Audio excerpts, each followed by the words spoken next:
Hello and welcome back to Leveling Up, the show where I level up my gaming.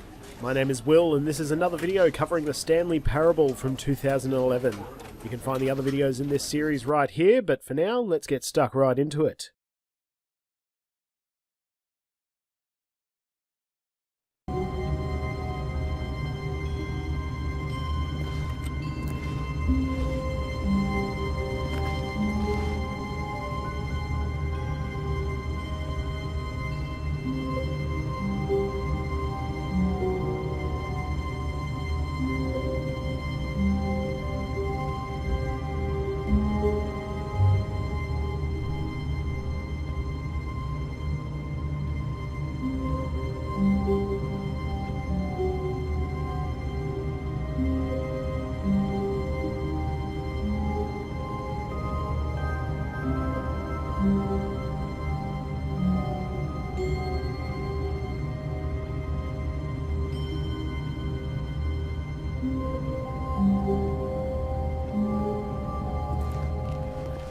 All of his co-workers were gone.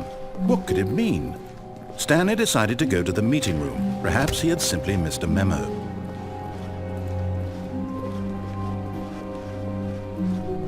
When Stanley came to a set of 2 open doors, he entered the door on his left.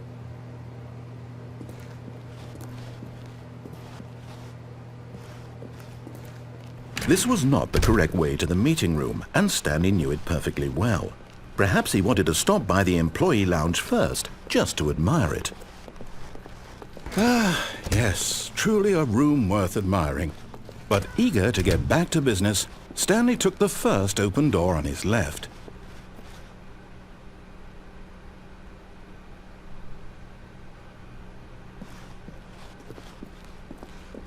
Stanley was so bad at following directions, it's incredible he wasn't fired years ago.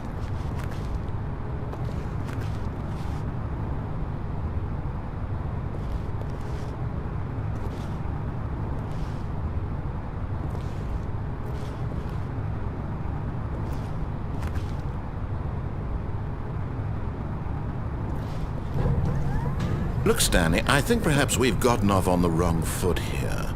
I'm not your enemy, really, I'm not. I realize that investing your trust in someone else can be difficult, but the fact is that the story has been about nothing but you all this time. There's someone you've been neglecting, Stanley. Someone you've forgotten about. Please, stop trying to make every decision by yourself. Now, I'm not asking for me, I'm asking for her. This is it, Stanley.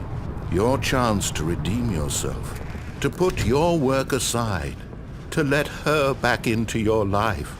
She's been waiting. That's her, Stanley. You need to be the one to do this, to reach out to her.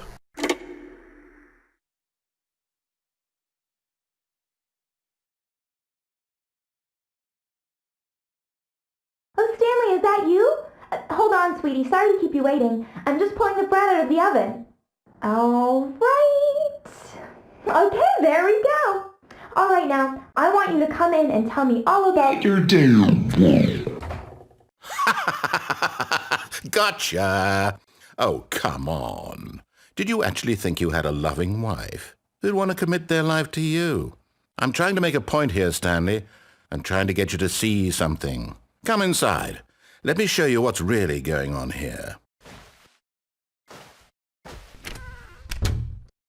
This is a very sad story about the death of a man named Stanley.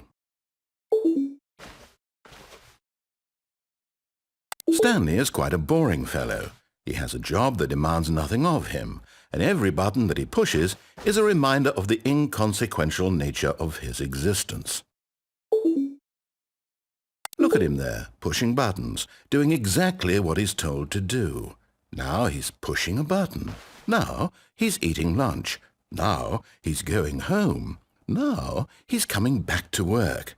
One might even feel sorry for him, except that he's chosen this life. But in his mind, he can go on fantastic adventures. From behind his desk, Stanley dreamed of wild expeditions into the unknown, fantastic discoveries of new lands. It was wonderful, and each day that he returned to work was a reminder that none of it would ever happen to him.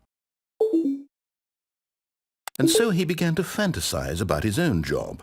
First, he imagined that one day while at work, he stepped up from his desk to realize that all of his co-workers, his boss, everyone in the building had suddenly vanished off the face of the earth. The thought excited him terribly. So he went further. He imagined that he came to 2 open doors and that he could go through either. At last, choice. It barely even mattered what lay behind each door. The mere thought that his decisions would mean something was almost too wonderful to behold. As he wandered through this fantasy world, he began to fill it with many possible paths and destinations. Down one path lay an enormous round room with monitors and mind controls. And down another was a yellow line that weaved in many directions, and down another was a game with a baby. And he called it the Stanley Parable. It was such a wonderful fantasy, and so in his head he relived it again, and then again, and again, over and over, wishing beyond hope that it would never end, that he might always feel this free. Surely there's an answer down some new path, mustn't there be? Perhaps if he played just one more time. But there is no answer. How could there possibly be? In reality, all he's doing is pushing the same buttons he always has. Nothing has changed. The longer he spends here, the more invested he gets, the more he forgets which life is the real one. And I'm trying to tell him this, that in this world he can never be anything but an observer, that as long as he remains here, he's slowly killing himself. But he won't listen to me. He won't stop. Here, watch this. Stanley, the next time the screen asks you to push a button, do not do it. You see? Can he just not hear me? How can I tell him in a way that he'll understand that every second he remains here, he's electing to kill himself? How can I get him to see what I see? How can I make him look at himself?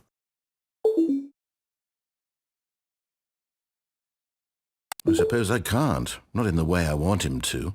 But I don't make the rules. I simply play to my intended purpose, the same as Stanley. We're not so different, I suppose. I'll try once more to convey all this to him. I'm compelled to. I must. Perhaps, well, maybe this time he'll see. Maybe this time. And I tried again, and Stanley pushed a button. And I tried again, and Stanley pushed a button. And I tried.